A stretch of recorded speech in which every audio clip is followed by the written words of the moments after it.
diarrea y alteraciones menstruales. En el examen físico hay un bocio difuso, ¿verdad?, de hasta 4 veces el tamaño normal. Puede haber soplo o no y frémito local, ¿verdad? Hay veces podemos encontrar soplo también en la enfermedad de Graves, pero es más característico de la enfermedad de Plummer. Claro que si encontramos frémito y soplo, ¿cuál va a ser la diferencia, Alana, entre la enfermedad de Plummer y de Graves a la palpación? Que uno va a ser muy nodular y ese se sabe realmente Difuso. Muy bien, excelente. Las alteraciones oculares son más frecuentes en los adultos y comprenden la exoftalmia. Generalmente puede ser bilateral o unilateral. Puede ser simétrica o asimétrica. Y hay una limitación en la motilidad extraocular. El diagnóstico diferencial debe hacerse con las otras causas de hipertiroidismo, ¿verdad? Entonces, en la enfermedad de Graves tenemos que hacer el diagnóstico diferencial con la enfermedad de Plummer, con el adenoma tóxico y con otras causas de hipertiroidismo.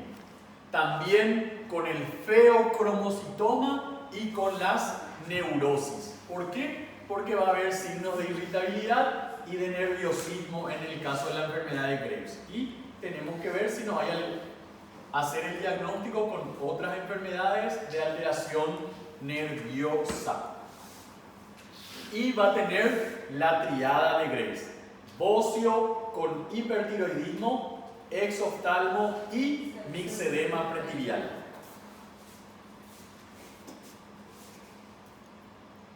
Estas entonces son las causas de hipertiroidismo, ¿verdad? El bocio, la enfermedad de Graves, el bocio multinodular hipertiroideo, el adenoma tóxico, la tiroiditis subaguda de Kervine, también puede haber hipertiroidismo, en la tirotoxicosis o en el carcinoma o mola hidatiforme también puede haber casos de hipertiroidismo. Ojo entonces, estos son cuadros que causan con hipertiroidismo y que tenemos que hacer el diagnóstico diferencial con la enfermedad de Graves. En el laboratorio va a haber T3 y T4 aumentados y disminución de la TH. Doutor, uma pergunta de pouquinho antes. Sí. Exoftalmia e retração de párpado é a mesma coisa ou não? ¿Cómo? Exoftalmo y E retração de párpado. eso se va a ver todo, va a haber una retracción y va a haber un exoftalmo, ¿verdad? O sea que es un conjunto lo que pasa ahí. Y va a haber quemosis también. El ojo, como no se puede cerrar bien, entonces va a aparecer como irritado, ¿verdad? Va a haber una irritación en el ojo que se llama quemosis. Todo eso va a ir junto, va a haber una retracción, un exoftalmo y va a haber quemosis en el ojo. Va a haber como un aspecto de irritado a tener el ojo, ¿está bien? Y va a haber una dificultad para mover el ojo, una dificultad para movilizar el ojo. El primer paso, entonces, igual que en la enfermedad de Plummer, es revertir la tirotoxicosis, llegar al eutiroidismo y después se hace la cirugía. En el caso de la enfermedad de Graves, consiste en una tiroidectomía subtotal o también entonces tiroidectomía total. Generalmente se dejan remanentes de tejido paratraqueal. Dejamos remanentes entonces paratraqueales en el bocio difuso. Pero si no, entonces podemos hacer también una tiroidectomía total. Eso entonces eran los cuadros en lo que había hipertiroidismo. Ahora vamos a hablar de los cuadros inflamatorios, que son las tiroiditis. Las tiroiditis entonces son inflamaciones de la glándula tiroidea.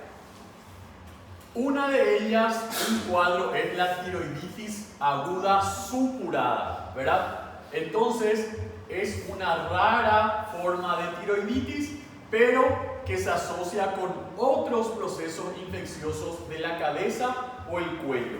Entonces, cuando hay un proceso infeccioso en el cuello o en la cabeza, entonces también puede afectar la glándula tiroides. Como es un cuadro infeccioso, entonces va a haber flogosis local. ¿Qué es la flogosis local? Es un aumento, hay una inflamación de la glándula, ¿verdad? Hay un dolor exquisito al palpar, ¿sí?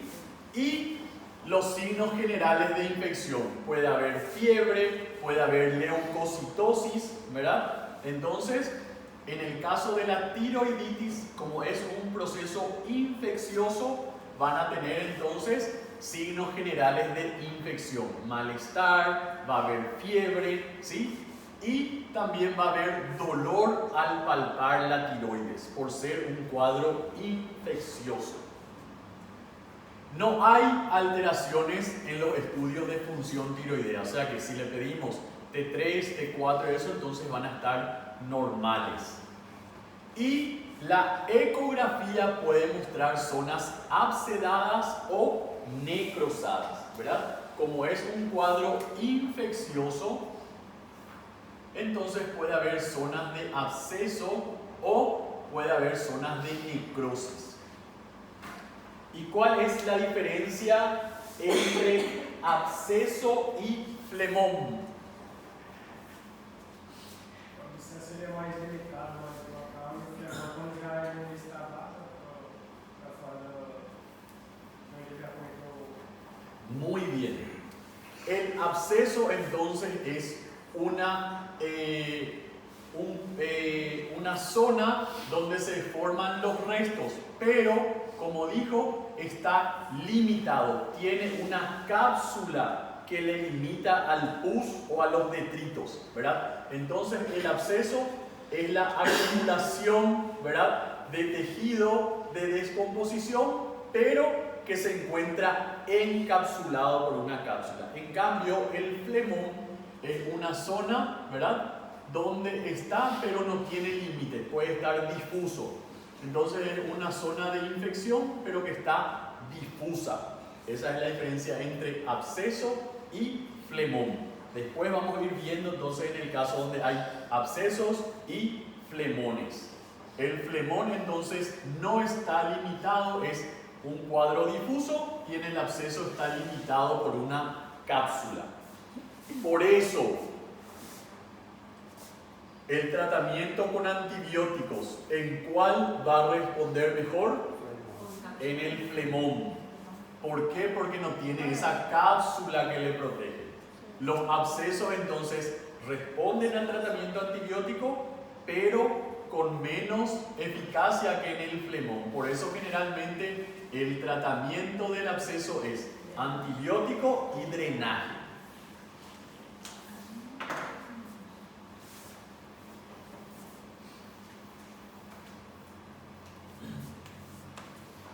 Y cuando hacemos, como vamos a tener una zona que puede ser un nódulo o un absceso, y hacemos la punción con aguja fina, entonces vamos a tener el germen causal. ¿Cuál es el germen que causa entonces la tiroiditis supurada? Y el tratamiento se lleva a cabo con antibióticos, y ante la falta de respuesta, en este caso no vamos a hacer una cirugía, vamos a hacer un drenaje quirúrgico, ¿verdad? Podemos hacer con una ecografía y con la aguja, entonces drenamos ese absceso. Drenamos, estudiamos y ahí entonces sabemos cuál es el germen causal. Entonces el tratamiento es antibiótico y drenaje.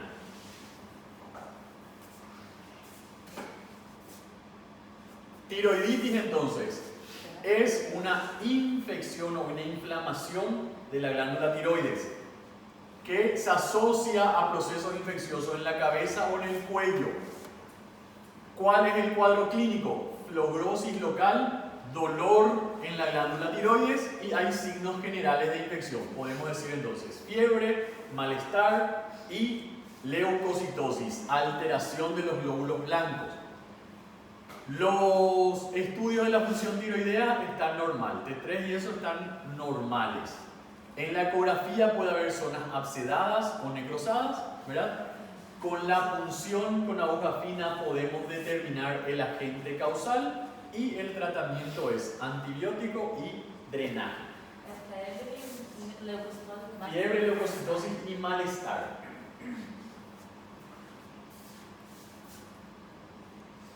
¿Estamos bien ahí? Sí. Otro cuadro de tiroiditis es la tiroiditis subaguda de Kerbein o Querbein. Esta afección ocurre con igual frecuencia en varones o mujeres.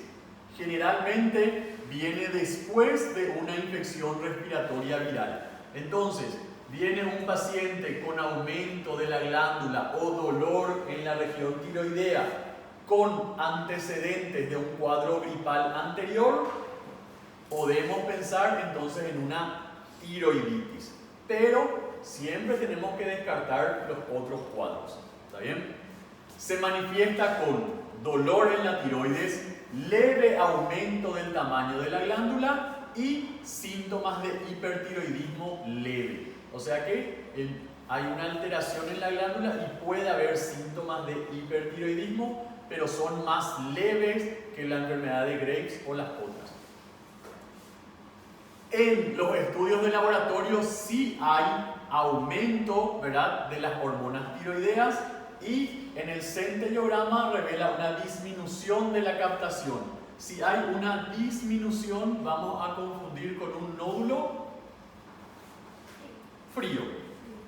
Por eso entonces esto vamos a hacer más estudio para descartar carcinomas. Los síntomas se alivian con antiinflamatorios no esteroideos. Entonces, un cuadro de dolor de tiroides después de un cuadro respiratorio, podemos pensar en una tiroiditis subaguda. El tratamiento en este caso es antiinflamatorio, ¿sí? Pero si los síntomas son más intensos, entonces podemos administrar corticoides. Y esta enfermedad va a curar en un mes aproximadamente y no deja ninguna secuela. La tiroiditis subaguda de Kerbein, entonces, aliviamos los síntomas con antiinflamatorios. Si es que los síntomas son muy intensos, podemos agregarle corticoides, pero esto va a curar en un mes y no va a dejar ninguna alteración. No hay ninguna secuela en la enfermedad en la tiroiditis de Kerbein.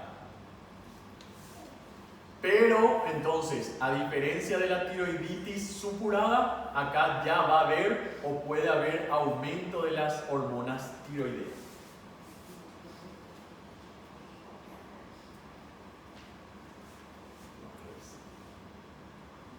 Después está la tiroiditis de Hashimoto o la tiroiditis linfocitaria crónica.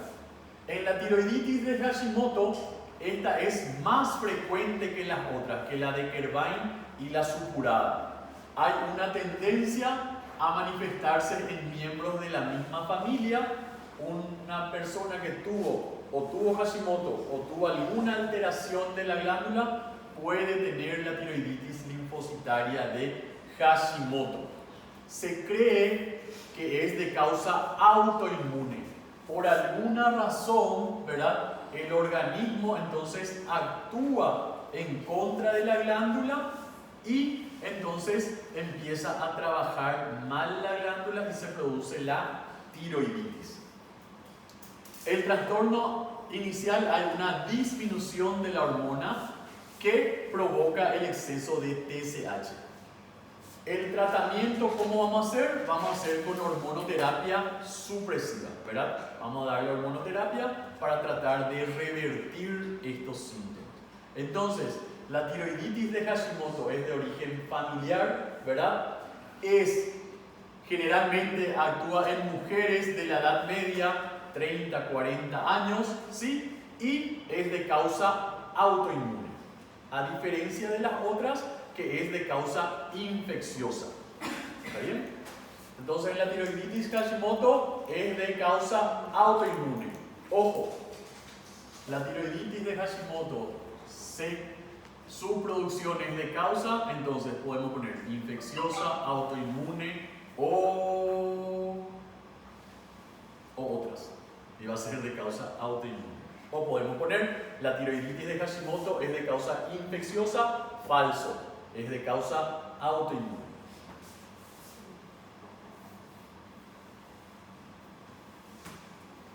Y para concluir, las tiroiditis, está la tiroiditis de Riedel.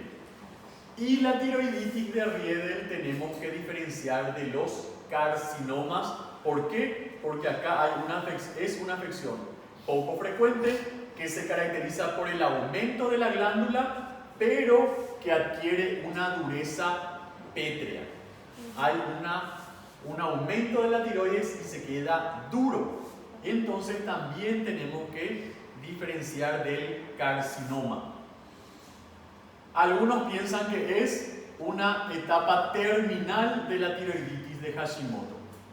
Debe diferenciarse del carcinoma folicular pobremente diferenciado del carcinoma anaplásico mediante la biopsia por punción. Entonces, diagnóstico diferencial de la enfermedad de Riedel es el carcinoma folicular pobremente diferenciado y el carcinoma anaplásico. Ojo entonces, diagnóstico diferencial de la tiroiditis de Riedel, carcinoma anaplásico y folicular pobremente diferenciado. Otra cosa que tenemos que tener en cuenta, la tiroiditis de Riedel produce síntomas compresivos que pueden requerir resección de parte de la glándula, pero en este caso, como es duro y se adhiere fuertemente a la tráquea, entonces podemos producir lesiones y hay veces es necesario la traqueostomía. ¿Está bien? Porque se endurece la glándula y se adhiere fuertemente a la tráquea. Hay veces, al hacer la resección de la glándula, necesitamos hacer una traqueostomía porque podemos lesionar esa región. El tratamiento inicial consiste en la administración de hormonas tiroideas y corticoides y después cirugía. Todo acá va a ser cirugía. Nessas outras aí, doutor, não tem a alteração das hormonas ou tem? No. Só que inflama e ela... Sí, en la tiroiditis, entonces acá dijimos, no hay alteración de las funciones. En la de Kerbein, ahí sí hay un leve aumento, hay un hipertiroidismo leve, ¿sí? Pero que después de un mes esto se vuelve toda la normalidad. En la tiroiditis de Kerbein. En la de Hashimoto hay una disminución de la síntesis hormonal. Y en la tiroiditis de Riedel hay también alteraciones, pero son mínimas. Acá el problema es diferenciar con los cánceres. ¿Por qué? Por la dureza que adquiere la glándula. Los principales trastornos, ¿verdad? Acá tenemos hipertiroidismo y hipotiroidismo. Y también algunos que vamos a encontrar en el cáncer de tiroides. Y la parte de cáncer de tiroides vamos a dejar entonces para la siguiente clase donde ya estén la mayor más, ¿verdad? Para no estar repitiendo otra vez. ¿Está bien?